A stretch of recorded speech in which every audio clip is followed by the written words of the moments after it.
po. Shumë interesante.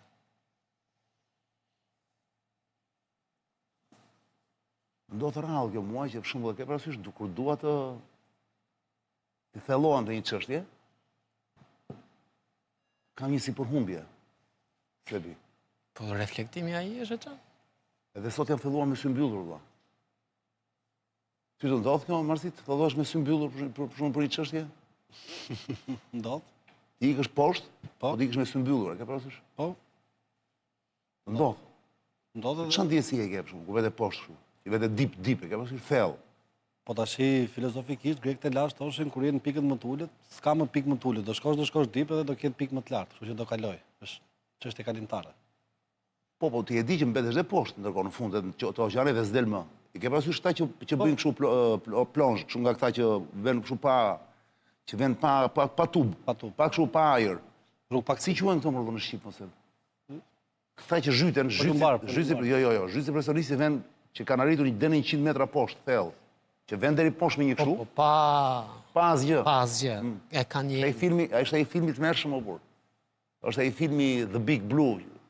Ose ajo Le Grand Bleu. Ka rrezik Meksi e di këtë, sepse është film francez ai, e ka bërë ky regjisor i famshëm. Thuaje. Ky morbur është Luima nga ua, si miku më bërë emri, e shikon? Nga thellimi, më miku emri, Marsit. Jam duke ashtu tani. Dgjoj. Edhe iku poshtë ai Seb. Ari u bë kampion i botës, është histori e vërtetë, prandaj u bë filmi. Edhe jo mend saktuar nga që nuk e lindte dot, pasi u bë kampion i botës etj, në vitet 80 ka qenë kjo histori. E mban më, ke parasysh. Ja rrova emrin tani. Ai ishte nga o amerikan o anglez që e thill. Ishte një francez. Një nga këta, po ka qenë kështu valla, ishte tmer, ishte gjithë bota, ishte fenomen botë. Po shkria sa i gisht, no? Dhe ai vlla ngeri poshtë. Marsit. Jo, ngeri vet poshtë, nuk donte të kthehej më. Po. Po e dashuronte thellësinë. Ai dashuri kishte për detin, valla, po thellësinë. Sa vendosi të jetoj aty deri në Amshim. Këta e prisin që të ngjitej lart, ai e lëshoi atë, se është kështu, do të mbash dorën, të ulë ajo sonda poshtë. Ata e prisin, kjo histori vërtet është bërë film. Ta sugjeroj valla se do ta gjesh diku, se është film tani quhet i vjetër ai, se është viteve 80, e kupton? Ka një dokumentar, Blue Planet, mos gabohem, tregon për një fis në Indonezi, të cilët po t'i shohësh me kujdes, shkojnë dhe gjuajnë peshk, si prehistoria, zhyten poshtë dhe gjuajnë me shtiza poshtë peshk. Dhe tregonin një gjë shumë interesante që po e shija si dokumentar. Ka një fazë kur ti vjen afër, që vjen afër, si thua, sipërfaqes, ku ke disa si bulza të brendshme, diçka e atill. Dhe ajrosja që duhet të bësh është mersi shumë e madhe, sepse zakonisht jeta humbet pikrisht aty. Domethënë nuk duhet që ti nga presioni i madh që mund të jesh 50 metra, të shkosh brenda 2 sekondash në presionin zero që është sipërfaqen e detit. Ky është çasti kur ti mund të ndahesh nga jeta. Prandaj është një ngjitje ngadalt. Vetëm se sa më poshtë zhytesh, aq më madh është presioni. Po pra. Bëhet mushkria sa një kokër rushi. Luc Besson quhet. Luc Besson. Jo Besson, Besson. Luc Besson. Luc Besson, Le Grand Bleu. Ti ku ta shohësh atë do të ndrohet jeta valla. Ta shoh. Çfarë filmi është? E di kush luan? Personazh kryesor. Kush? Jean Reno. Po. Ke pse Jean Reno? Si jo më? Ka qenë i ri. Ore, po ne çfarë bëjmë burr? Ora, ka emision sot le dy apo jo valla?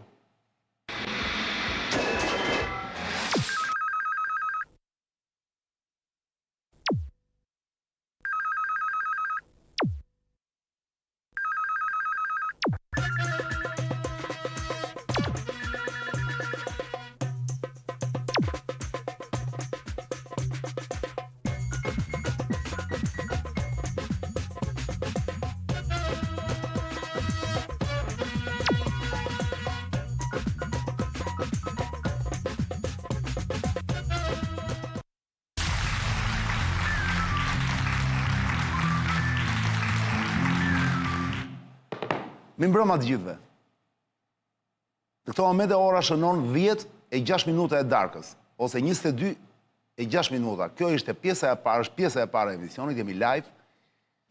Jam me Marsit Gupin dhe Sebastian Zonjën. Marsiti është avokat penalist i njohur, në Shqipëri, dhe shumë i kërkuar, kujdes, duhet të zini radhë, është dhe pedagog të Marin Barleti, ka mbaruar ligj dhe filozofi. Ç'na mëson antikiteti është një nga rubrikat e mia të preferuara, mundohemi të trajtojmë marrësinë her pas here për të kuptuar aktualitetin që jetojmë.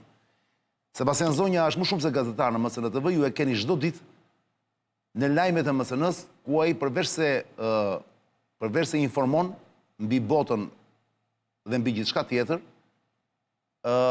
ka dhe shumë të ftuar interesant në MSN gjatë lajmeve të tij. Sebastian Mirëmbrëma, marrësit kënaqësi. Të dy së bashku janë pjesë e emisionit Zonë e Lirë, tashmë prej një viti e gjysmë, këtu në MSN. Me qëra fjala, pa tranzicion, le të hyjmë direkt në temë.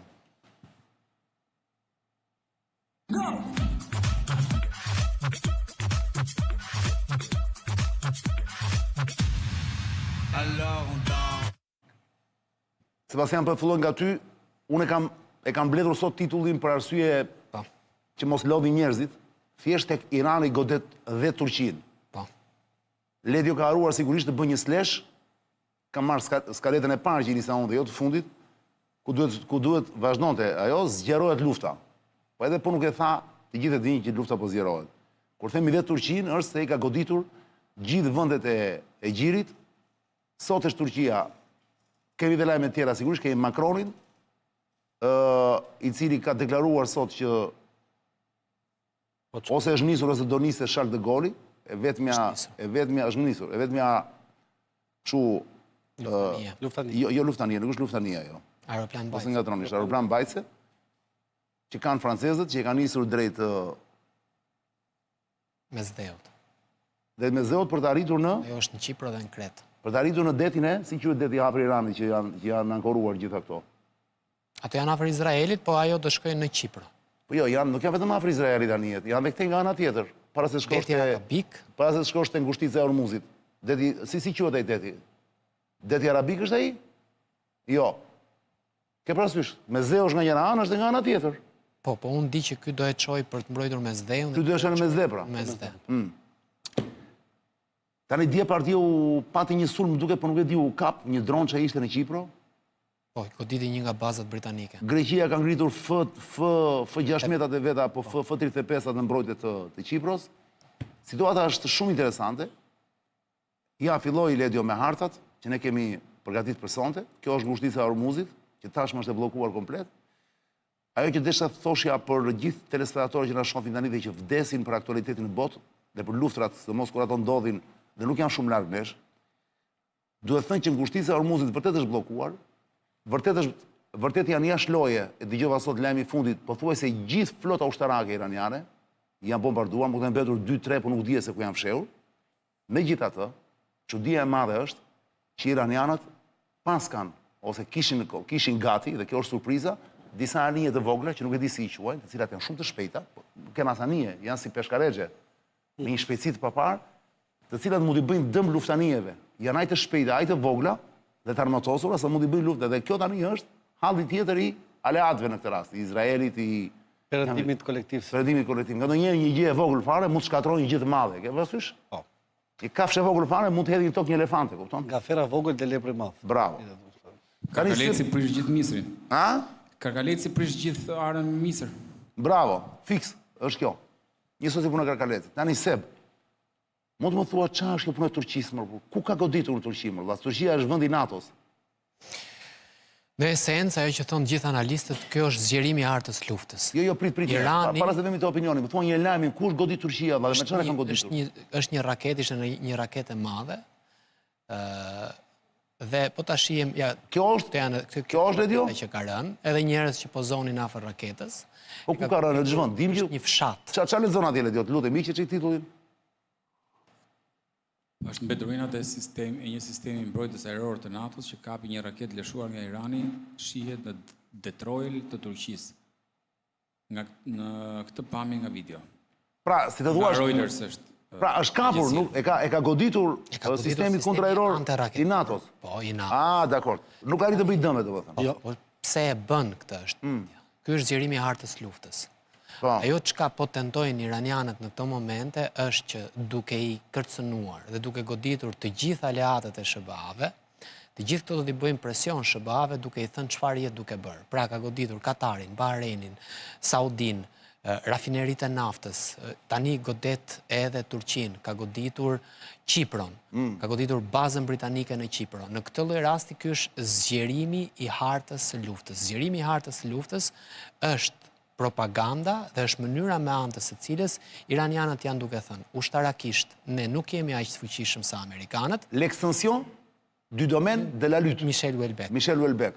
Ai s'flet për luftën, aty flet për një luftë të brendshme të njeriut. Po, që është një vepër jashtëzakonisht e mirë dhe Është kryevepra e tij. Paralizëm aktual. një shkrimtar që kopiohet edhe në Shqipëri, por që është me të vërtet një shkrimtar jashtëzakonshëm. Në këtë aspekt, ajo që po tenton të bëjë Irani është duke i thënë SBA-ve, ushtarakisht unë nuk jam i matshëm me ty, por në krahun tjetër unë mund të dhe shkaktoj probleme politike. Qartë.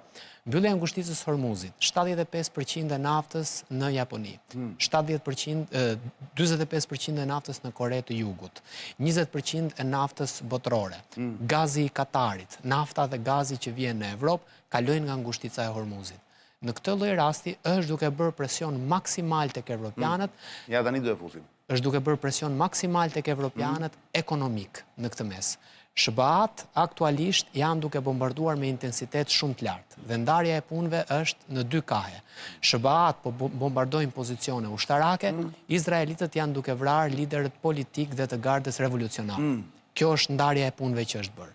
Ditën e djeshme ka qenë një debat i fortë në Senatin Amerikan, nëse është Pas pak do Izraeli. pyes Sigmar Sidin pasi të mbarosh ti, pasi të fusim me një sinkron të bukur që kemi me dublim shqip, mbaja mend të kuele, do pyet Sigmar Sidin se që të na thot aq sa të mundet, sigurisht janë të vështira këto krahasime, nuk bëhen krahasime të tilla, por ne do e bëjmë për arsye të do ta bëjmë si marrëveshje fjale.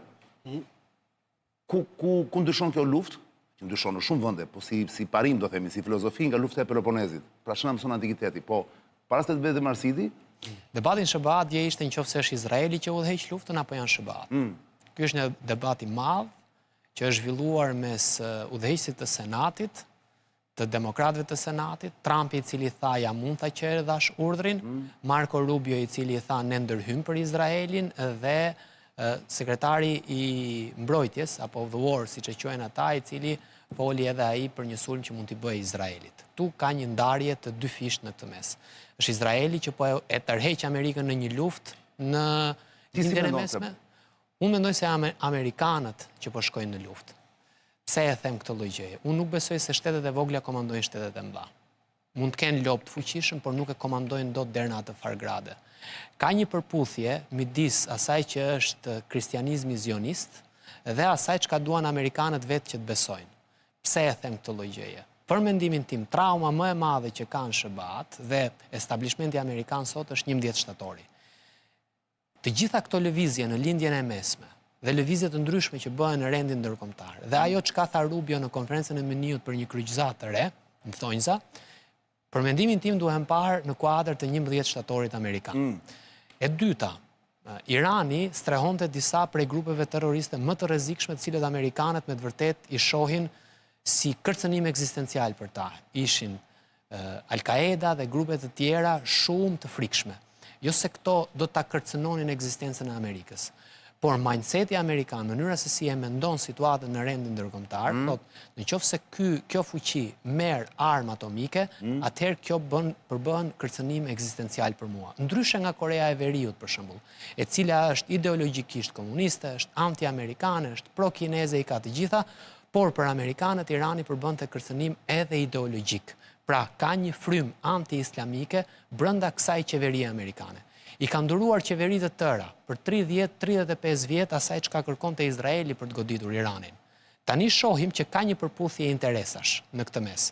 Axios, Washington Post dhe New York Times i raportonin ditën e sotme që sulmi kishte për të ndodhur në mars apo në prill, në fund mars apo në prill, por ka qenë Netanyahu i cili i ka dhënë informacione dhe ka thënë duhet të godasim tani.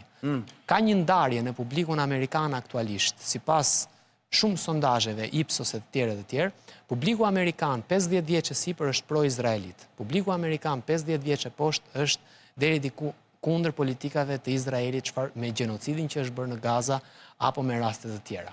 Kështu që ndarja është disi e hollë. Po marrim dy autorë. John Mearsheimer, që është gjeopoliticien shumë i mirë, dhe Noam Chomsky.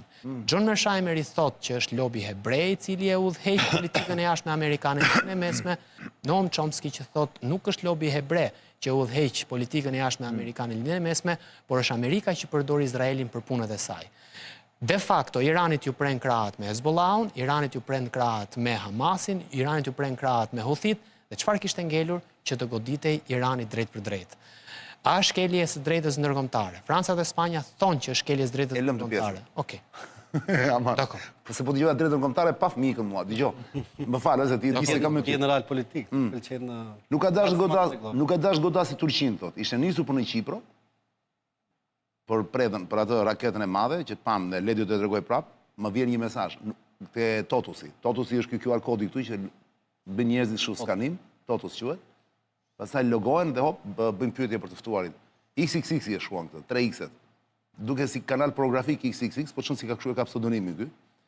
Thot, nuk ka dash godas Turqin, ishte nisur për Qipro, por është devijuar e ka mohuar dhe Irani që ka dashur të godas objektiva turke, që ka dashur të godas është thirrur ambasadori Iranit në Turqi dhe ka mohuar, thot.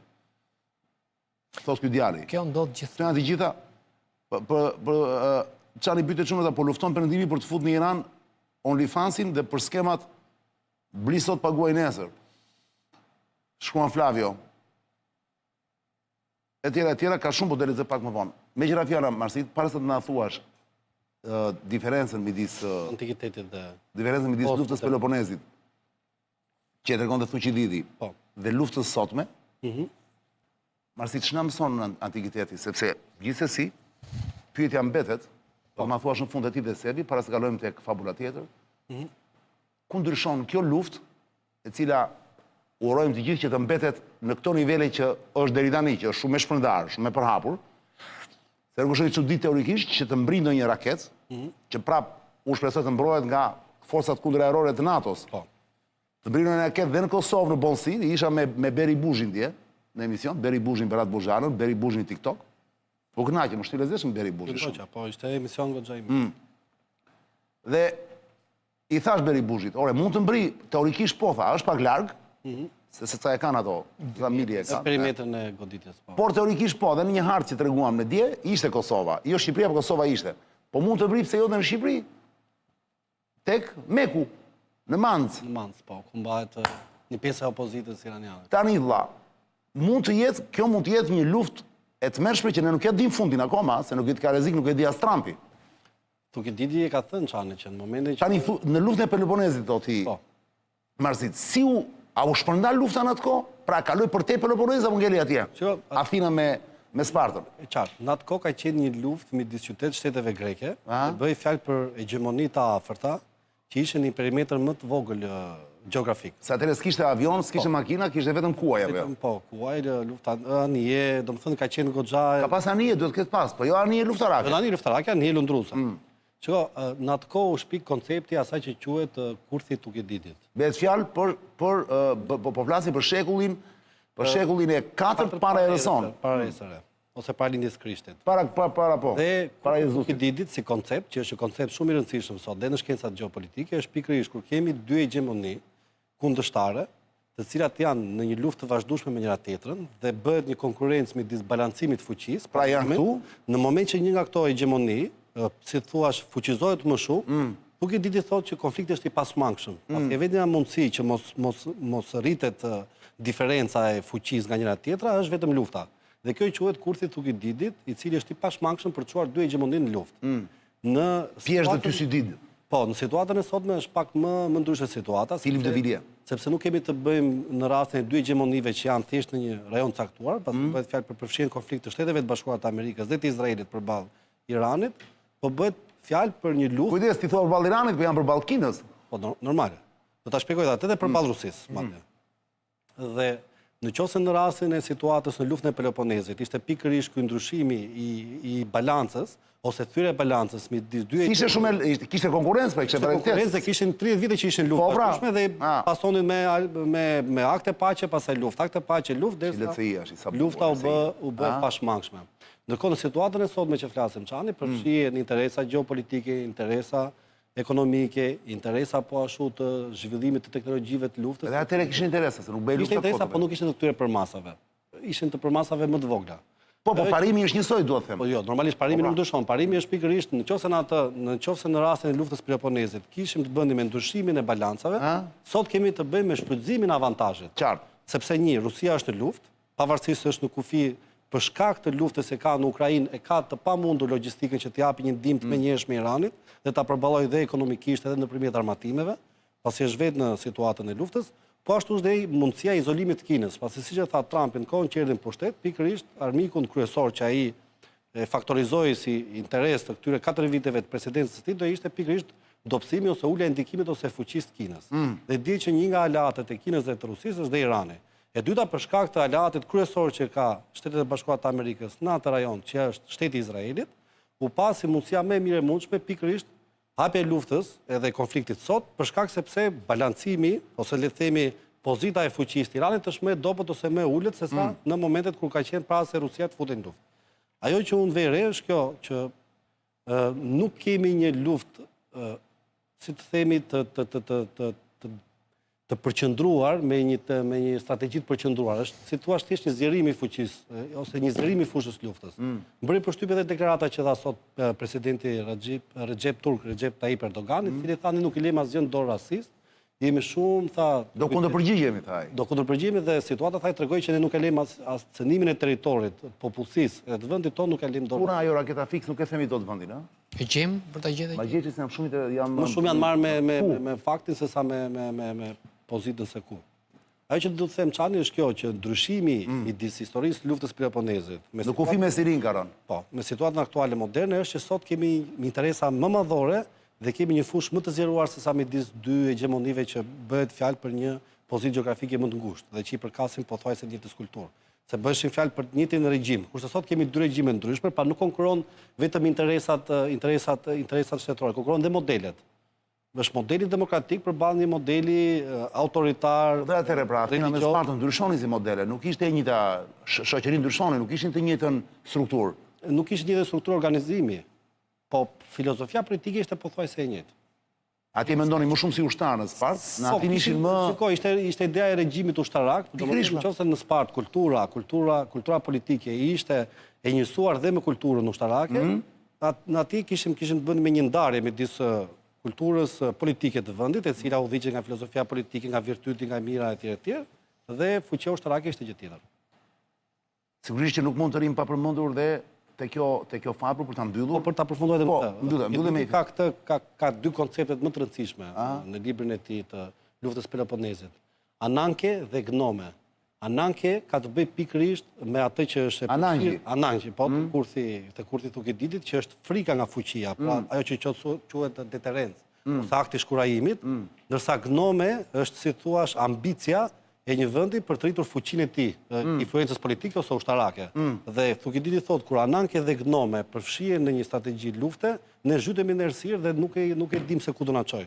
Dhe për ta lidhur me hyrjen tënde që them fillim, është pikërisht kjo që në moment që fusha e luftës zgjerohet, konflikti përshkallëzohet ose rritet, nuk dihet asnjëherë situata se çfarë ndodh më pas. Shikoni se kemi një për qefin tonë tani dhe për njerëzit që nuk din anglisht dhe mirë bëjnë se s'kan detyruar din anglisht, edhe pse jetojmë nën perandorin fatën e kjo pjesë e Europës amerikane, dhe duhet të flisim anglisht të gjithë, fatkeqësisht nuk flasim. Kemi një me dublim tani, por gjithë ata që duan të marrin për disa sekonda gjithçka që po ndodh është e sotme, është tani e fundit fare, gjithçka që po ndodh në Iran dhe për te Iranit, në këtë luftë, ja shikoni, Ledio Gagati, jepi Ledio, Ledio të lutem. Shikoni. Sulmet së Hezbollah dhe Izraelit vazhdojnë në Iran. Mbi 100 qytete të prekura. Ministri i Mbrojtjes i Iranit vrarë. Strukturat e tranzicionit të udhëheqjes në presion. Shkëmbimet Hezbollah-Izrael vazhdojnë në Libanin Jugor. Presioni i rrjedhës së naftës po ndërtohet në të gjithë qiellin. Kuptuar. Përhapje rajonale, konflikti Pakistan-Afganistan mbetet aktiv. Të dyja palët vazhdojnë zjarrin e artillerisë dhe sulmet kufitare. Asnjë progres i vërtet në bisedime. Thirrjet e Kombeve të Bashkuara, Katarit dhe Turqisë për armë pushim minjorohen. Rreziku i përshkallëzimit të mëtejshëm mbetet i lartë, veçanërisht nëse aktorët e jashtëm përfshihen indirekt. Ne, dhe përtej asaj, përditësim nga Meksika. Situata dukshëm më e qetë. Aeroportet funksionojnë afër kapacitetit të plot. Shërbimet publike po kthehen në normalitet. Qa perle. Kishin bërë me dublim këtë kompjuterin që flet atje. Vdesën për këto. Vetëm se duhet bësh, duhet ka nevojë për një performancë atje, te pjesa e audios, ku duhet urrë më pak audio, ku duhet më është shumë e bukur, jo, është perle. Në esencë, nëse do e shihni sipas Thucydidit për ta risjell prapë antikitetin. Po se më duhet kaloj një çështje tjetër, se një orë kemi emisionin. Kalojmë. Ledio, unë them të bëjmë një... Dale, më një sekundë, tani se më vjen një mesazh ose... Po. Pra kjo ka rënë në kufirin me Sirin, raketa që famë. Në Turqi Kaluar në kufirin me Irakun, Sirin, po. po. Që është mbushur me kurda atje në atë pjesë. Ka mundësi, më thonë që goditja në Turqi ka qenë goditje për kurdët, duke qenë se use Izrael po sulmojnë Iranin brenda Kurdistanit iranian, dhe duke se planifikohet kryengritje kurde. Sepse kjo ka 2 ditë që flitet, që tani Amerikanët, duke qenë se nuk hyn dot me trupa vet atje, se nuk ja vlen të riskojnë, dakor? As izraelitët, mund të çojë ushtar. Izraeli ka Po përdorin kurdët, besoj, kjo gjë s'ka shpëtuar apo jo? Izraeli ka dekada që i përdor kurdët si Në këtë rast, se nuk kemi kohë të kemi mbrapa. Ka dekada që i përdor si kundërpesh për Iranin, Turqinë, Sirinë dhe Irakun. Kurdët janë një popullsi rreth 30 milion, të cilët në atë rajon janë e vetmja popullsi pa kom, pa shtetin. Po cili është qëllimi pra të heqin? Qëllimi Izraeli i ka përdorur historikisht. I ka përdorur dhe shpaje, edhe ti Amerikanë. Të rinë të lajmi Sot që flasim, sepse nuk kemi... Sot që flasim, kurdët po shtyhen drejt... Ja, kjo harta kush të thotë, se e komentonë të hartën. Kurdët janë duke u shtyr drejt Iranit. Pra ka popullsi kurde në Iran, si që thash, në Turqi, në Irak dhe në Siri. Ajo që shohim ne është instrumentalizimi i forcave... Ajo kuqja është... Turqia. Po, 18 milion kurd. Tani që po ndodh? Kurdët e Turqisë po hynë në Iran? Disa, jo të gjithë. Ndërsa në Iran, që është jeshile, janë vetëm ato pikat e ferver. Ka në Siri, ka dhe në Iran. Pra ato janë kurdët. Edhe në Irak. Izraeli shtyn gjithmonë përpara ndërtimin e Kurdistanit. Është një tezë e Izraelit për përçarë gjithë lindjen e mesme.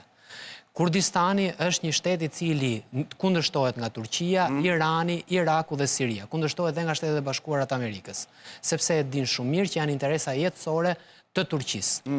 Pra i bie që të hedhësh poshtë një aleat si Turqia për të mbajtur një aleat si Izraeli.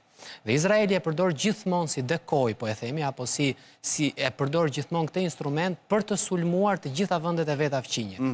Kjo që është duke ndodhur është një operacion që ka ndodhur gjithmonë, çdo luftë të gjirit që është bërë, gjithmonë ka instrumenta të Izraelit brenda linjës e mesme që çohen dhe mbrojnë tezën e Kurdistanit. Por për ta mbyllur të gjithën, duhet thonë që qëllimi në këtë rast se si po përdoren kurdët është që të tërheqin forca ushtarake, forca ushtarake në perëndim dhe që të çohet popullin terem në qytetet e mëdha. Pra, ideja është që ushtria e Iranit dhe këto garda revolucionare e këto të shkojnë të kurdët për të përmbysur kurdët atje, me qëllim që të shirojë popullsia që të dalin protesta. Ky është skenari një lufte civile dhe ky është skenari i Izraelit. Të shkojnë forca iraniane të luftojnë rebelët kurdë. Prandaj duhet kemi besim të Shtetet e Bashkuara të Amerikës nëse kanë një strategji për t'i dhënë fund luftës. Po t'jetë puna për Izraelin, Izraeli e bën shosh të gjithë rajonin.